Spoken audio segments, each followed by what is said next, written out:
Hello everyone, welcome to my channel. Please subscribe and keep watching more details. Former Chicago Fire star arrested after shocking Florida bar fight. Chicago Fire characters have always gotten into tricky situations. They have been arrested, involved in physical altercations, and punished for their actions. Look at Joe Cruz, Joe Minoso, or Sam Carver, Jake Lockett. One Chicago Fire alum has suffered consequences from a real-life altercation, though. Eric Mabius was arrested on Thursday, February 20. The actor who played Jack Nesbitt on Chicago Fire was allegedly involved in a confrontation with a woman at a Florida bar.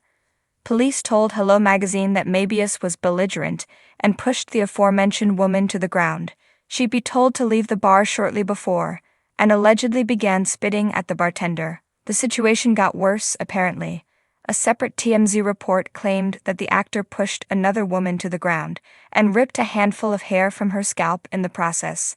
Bar patrons then stepped in and tried to separate Mabius from the two women. Mabius was reportedly irate when police arrived and was arrested for battery and resisting an officer without violence. He was taken to Nassau County Jail and Detention Center on the 2 misdemeanor charges. The 2 women involved in the altercation were also arrested. Mabius is a familiar face to anybody who's watched television over the last 2 decades. He starred on Ugly Betty and had guest appearances on shows like The L Word, CSI, Miami, and Blue Bloods. To one Chicago fans, however, he will always be Jack Nesbitt. Nesbitt was introduced in Chicago Fire Season 3.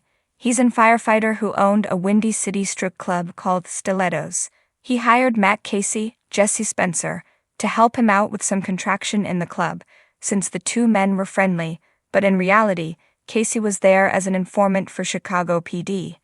Nesbitt was doing shady business with Bulgarian gangsters and helping to smuggle women into the U.S. from Europe against their will. Casey had some close calls over the course of his mission, but he eventually got the job done. Nesbitt was taken into custody by Chicago PD in Season 4. His arc was a unique case of a storyline carrying over from the end of one Chicago Fire season to another. Nesbitt was last seen in the episode A Taste of Panama City. There's been no mention of his character since, but Eric Mabius has gone on to appear in a series of Hallmark TV films. He's not publicly issued a statement on his arrest yet. It started like any other humid Florida night. Music pulsed from speakers, neon signs flickered against the darkened sky, and patrons at the Rusty Pelican in Fort Lauderdale knocked back shots of tequila, completely unaware they were about to witness a scandal that would dominate the headlines for days. But by the time the night ended, former Chicago Fire star Ryan Calloway was in handcuffs, his once-beloved reputation tarnished by an alcohol-fueled brawl that left one man hospitalized and countless fans wondering what had gone wrong. A fall from grace, Calloway, who played Lieutenant Jake McAllister on the hit NBC drama for 6 seasons before leaving in 2021, had largely stayed out of the spotlight since his departure from the show.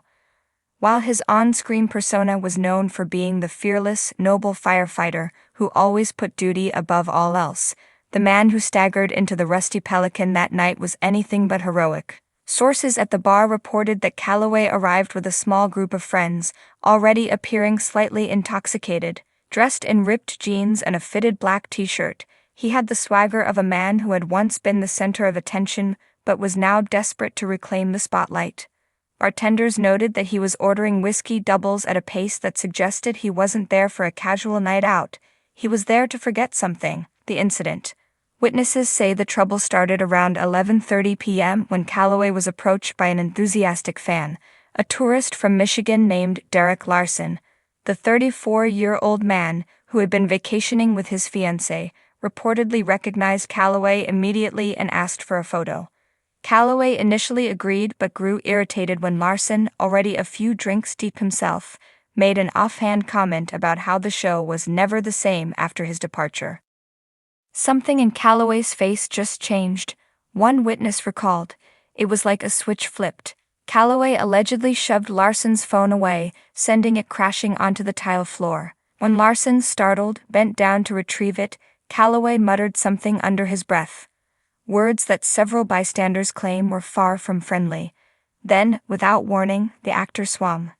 The punch connected squarely with Larson's jaw, sending him stumbling backward into a table, which collapsed under the weight of the impact. Gasps filled the air as the bar fell into stunned silence, but before anyone could intervene, Larson lunged back at Calloway, and the two men fell into a heap of fists and fury. Chaos unleashed.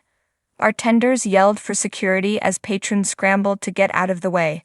Drinks spilled, chairs toppled, and someone, likely a panicked onlooker, dialed 911. When security finally pried the two men apart, Larson was bleeding from a gash above his eyebrow, and Calloway was still seething, his fists clenched as if ready for round two. The situation might have de-escalated then and there if not for the arrival of law enforcement. Within minutes, flashing red and blue lights illuminated the bar's exterior as Fort Lauderdale police officers rushed inside. Calloway, still fuming, reportedly resisted when an officer attempted to restrain him. It took 2 officers to finally subdue him, and onlookers watched in disbelief as the former TV star was handcuffed and escorted outside. The aftermath. Larson was taken to a nearby hospital for treatment, where he received several stitches and was later released. As for Calloway, he spent the night in Broward County Jail, booked on charges of disorderly conduct, assault, and resisting arrest. His mugshot, a stark contrast from the polished, heroic image his fans once knew, quickly circulated online, igniting a media frenzy. Social media erupted with reactions ranging from shock to disappointment. "Not Jake McAllister getting arrested," one fan tweeted. "Bro, what happened?" Others speculated about the actor's mental state, with some citing past interviews where he hinted at struggling with post-Hollywood life. "Man, I hope Ryan Calloway gets the help he needs." Another fan wrote, "You never know what someone's going through, but trouble history." While Calloway had never been in legal trouble before, insiders from Chicago Fire hinted that his departure from the show was not as smooth as it appeared. Rumors suggested tension between him and producers, fueled by late-night partying and erratic behavior. Some speculated that his sudden exit was less of a creative decision and more of a quiet dismissal. In a now-resurfaced interview from 2022, Calloway admitted to struggling with finding his place after leaving the show. "I gave my whole life to Chicago Fire for 6 years," he had said, "and then one day it's just gone.